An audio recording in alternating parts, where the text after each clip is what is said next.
What's going on, everybody, and welcome to my review of Daredevil, released in 2003 and directed by Mark Steven Johnson. I consider Daredevil to be one of the most underrated Marvel movies of all time. I think this movie gets way more hate than it actually deserves, and it's actually a really good origin story for this version of Daredevil. This is probably my favorite version of Daredevil, and that might be a hot take considering the fact that people love the version from the TV series. I really like that version of Daredevil, but I have a lot more nostalgia for Ben Affleck's take on the character, and that might make me a little biased. This movie got abysmal reviews when it originally came out, and I don't understand it in the slightest. I thought the movie was excellent and very underrated, and I was really happy to see that my friend Buns loves the film. The movie shows a very dark and mysterious version of Daredevil that is very interesting in regards to the narrative and the theme of the film. A lot of people don't care about that, which is fine, but I never personally understood it. It was very deep and interesting, and it helped the movie in a way that was dark but also epic, which is an aspect that the movies and shows of the MCU don't do nowadays. We might get lucky with Daredevil, Born Again, but I only watched the first episode, so I don't know. Just a quick note before we continue, I wanted to highlight the fact that I'm doing this review since the new show from Marvel, Daredevil, Born Again, is releasing on Disney+.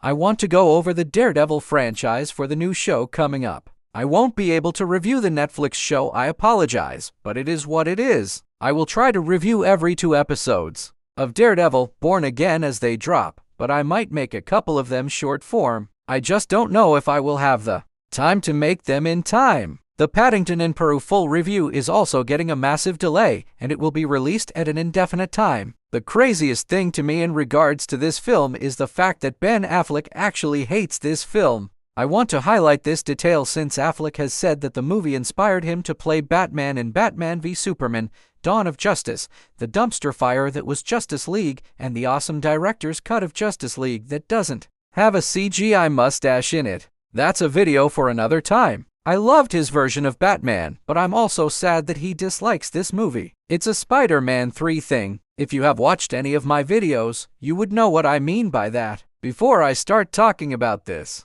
movie, let me know your thoughts on Daredevil down below in the comments section. I would really love to read your opinion, and I really hope that some of you guys like this movie. With that being said, let's start. So, starting off by talking about the positives regarding Daredevil, one of my favorite things about this movie is absolutely Ben Affleck as Daredevil. I am someone who loves Ben Affleck as an actor. I've loved almost every movie he starred in and directed, and I loved him in this movie. I think this version is absolutely perfect for this film. He's not too comedic or funny, he's dark and creepy, and that's what Daredevil is to me. Affleck captured that so well, in my opinion. He gets a lot of action sequences throughout the film, which really help flesh out and give depth to his character, something action sequences don't often do. I love the fact that we get to see his origin and how he became Daredevil. Even though it's just a flashback, I thought that flashback was fantastic because it balanced so many things in such a short amount of time, and it still made sense with everything that was going on. The movie has a lot of plot lines happening, and it still gives us clear motivations and characters to root for. They don't make any certain character unlikable or less cool just to give another character the spotlight. They found a way to balance all of the plot lines while still showing a clear story that ties into Daredevil's arc at the end. By the end of the film, Daredevil's arc feels completely finished. You don't need any sequels, and to my surprise, there weren't any sequels. That's very surprising, considering the fact that the movie was a hit. So, Daredevil in this movie is absolutely fantastic, in my opinion. I also think Elektra in this movie was really good as well. Her character didn't feel rushed or anything. While there is an aspect to her character that I don't really like, which I'm going to talk about very shortly, she's still very well connected to Daredevil's arc. She was a very good love interest for Daredevil, and the plotline of her dad dying gives her a lot more to do in this movie. It also adds depth to her character by the end. Jennifer Garner was very good in the role, and I even enjoyed her standalone movie.